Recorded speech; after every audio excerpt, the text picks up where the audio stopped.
Assalamualaikum dan salam sejahtera. Salam Jabatan Bomba dan Penyelamat Malaysia berprestasi tinggi, cepat dan mesra. Berita terkini Bomba Channel edisi Selasa 24 Ogos 2021 bersama saya Nur Hafizah binti Muhammad Lokman. Kita mulakan berita pagi ini dengan statistik panggilan kecemasan harian sehingga jam 8 pagi tadi. Pusat Pengurusan Operasi Jabatan Bomba dan Penyelamat Malaysia merekodkan sebanyak 475 panggilan kecemasan melibatkan 61 panggilan kebakaran, 186 panggilan penyelamatan dan 228 panggilan khidmat khas.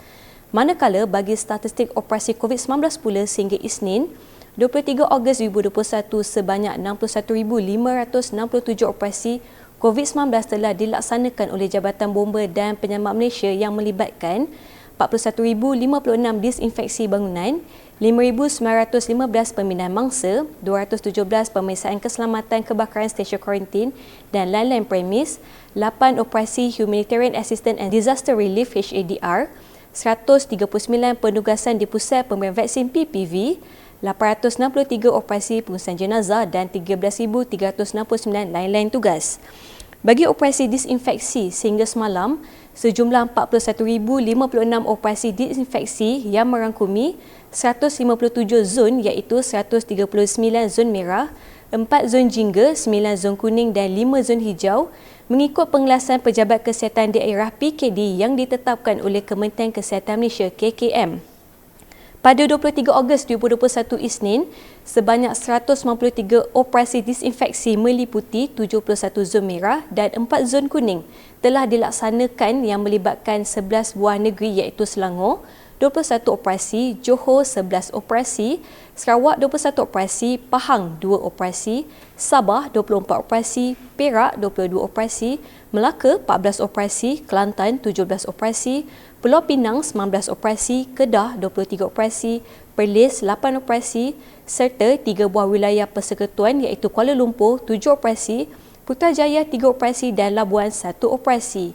Sehingga kini, operasi telah merangkumi 24,505 premis yang terdiri daripada 3,926 pusat perniagaan, 2,586 kawasan perumahan, 5,038 tempat awam, 404 pasaraya, 8,789 bangunan kerajaan, 324 balai bomba, 316 pusat tafiz, 859 premis PDRM dan 2,263 buah sekolah kerajaan.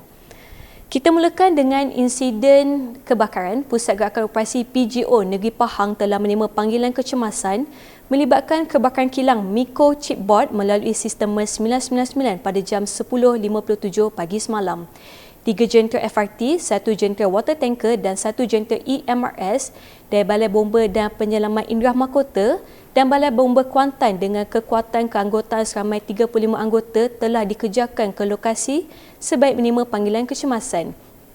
Menurut penolong pengarah bahagian operasi Negeri Pahang, Penguasa Kanan Bomba 1 Ismail bin Abdul Ghani, kebakaran melibatkan barang-barang industri yang terletak di bahagian belakang kilang. Keluasan kilang dianggarkan 13,000 meter persegi. Kebakaran berlaku di kawasan terbuka dan telah menjejaskan sebahagian struktur kilang dengan anggaran kemusnahan sebanyak 5%. Kebakaran tidak melibatkan mangsa. Sementara itu, kepantasan anggota bomba telah berjaya menyelamatkan 8 orang mangsa terperangkap dalam kebakaran.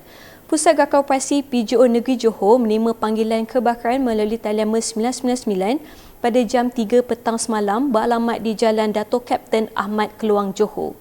2 jentera FRT, 1 unit RIM dan 1 jentera EMRS dari Balai Bomba dan Penyelamat Keluang dengan kekuatan seramai 19 anggota telah dihantar ke lokasi kejadian. Menurut Komandan Operasi yang diketuai oleh Penolong Kanan Penguasa Bomba Muhammad Fauzi bin Muhammad Noor, setibanya pasukan keluaran operasi PKO di tempat kejadian, didapati kebakaran melibatkan sebuah bilik berukuran 10 x 10 kaki persegi di tingkat satu bangunan yang berkeluasan 20 x 70 kaki persegi. Terdapat 5 orang mangsa, 2 lelaki dewasa dan seorang perempuan dewasa terperangkap di bilik tersebut. Manakala 3 lagi mangsa lelaki dewasa berada di tingkat 2 bangunan berkenaan. Kesemua mangsa berjaya dikeluarkan dalam keadaan selamat oleh anggota bertugas. Anggota bomba membuat pemadaman dengan menggunakan satu aliran salur bantu mula dan satu aliran 200 kaki sehingga api padam sepenuhnya. Kesan dari kebakaran telah memusnahkan lebih kurang 5% dari keseluruhan bangunan tersebut. Operasi tamat sepenuhnya pada jam 4:01 petang semalam.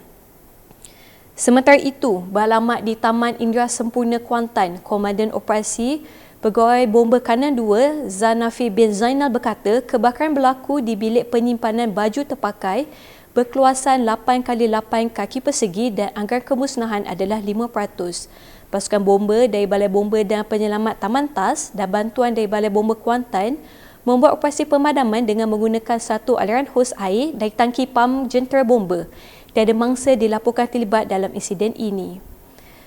Sedang lena dibuai mimpi, satu keluarga dikejutkan apabila rumah yang didiami mereka terbakar. Kebakaran melibatkan sebuah rumah kelas B berkeluasan 30x60 kaki persegi musnah terbakar 85%. Anggota pemadaman dari Balai Bomba dan Penyelamat Kampung Gajah dan bantuan dari Balai Bomba Seri Iskandar dan pasukan bomba Sukarela Teluk Intan telah membuat pemadaman dengan menggunakan satu aliran 200 kaki 2 pancutan dan satu aliran hos reel bersumberkan air tangki jentera sehingga kebakaran tersebut berjaya dipadamkan sepenuhnya. Operasi tamat pada jam 12.50 malam tadi. Tiada mangsa terlibat dalam insiden ini. Kita beralih ke operasi khidmat khas kemalangan jalan raya di kilometer 438.1 Lebuh Raya Utara Selatan Selangor pada jam 5.44 petang semalam. Kemalangan jalan raya melibatkan sebuah lori 10 tan telah merempuh belakang sebuah lori muatan pasir yang berhenti di laluan kecemasan setelah mengalami kerosakan. Terdapat seorang mangsa merupakan kelendan lori tersebut tersepit. Anggota dari Balai Bomba dan Penyelamat Sentosa telah mengeluarkan mangsa tersepit. Mangsa telah disahkan meninggal dunia oleh pihak KKM di tempat kejadian, manakala kedua-dua pemandu lori tersebut tidak mengalami kecederaan. Mangsa meninggal dunia diserahkan kepada pihak polis untuk tindakan selanjutnya. Mayat seorang kanak-kanak lelaki berusia 3 tahun yang terjatuh ke dalam sungai semasa sedang bermain telah ditemui di Sungai Serigala, Kampung Orang Asli Serigala, Hulu Benam, Selangor. Operasi mencari dan menyelamat telah dihadiri oleh anggota dari Balai Bomba dan Penyelamat Kuala Kubu Baru dan diketuai oleh penolong penguasa kanan Kamil bin Hamadan. Anggota bomba membuat pencarian sekitar 100 meter dari lokasi mangsa jatuh. Mangsa berjaya dijumpai oleh orang awam pada jam 2.10 petang, kira-kira 3 km dari lokasi mangsa terjatuh.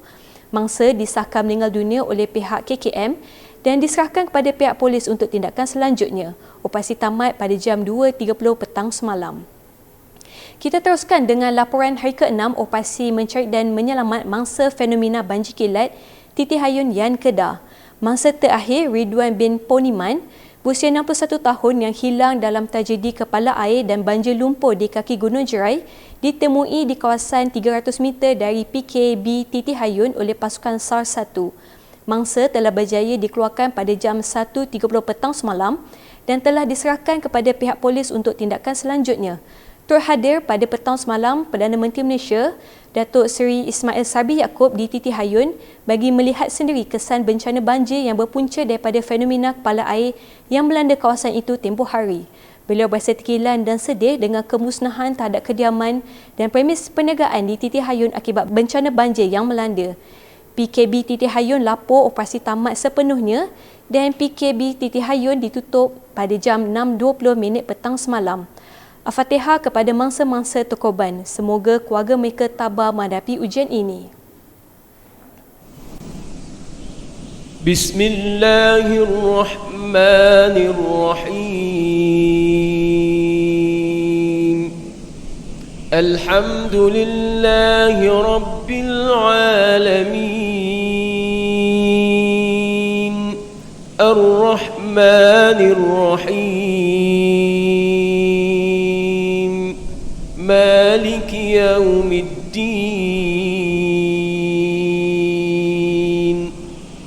Iyyaka na'budu wa iyyaka nasta'in. Ihdinas siratal mustaqim. Siratal ladzina an'amta 'alaihim ghairil maghdubi 'alaihim waladdallin.